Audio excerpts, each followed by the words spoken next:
So first, I put half a lime.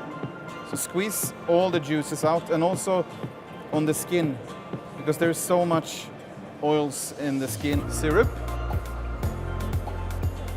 around 40 ml, as it is an Espresso Mojito. And I have already prepared a cold coffee. Shake it with some ice, then slowly pour it, so it will be layered, and mint. So here, you enjoy it.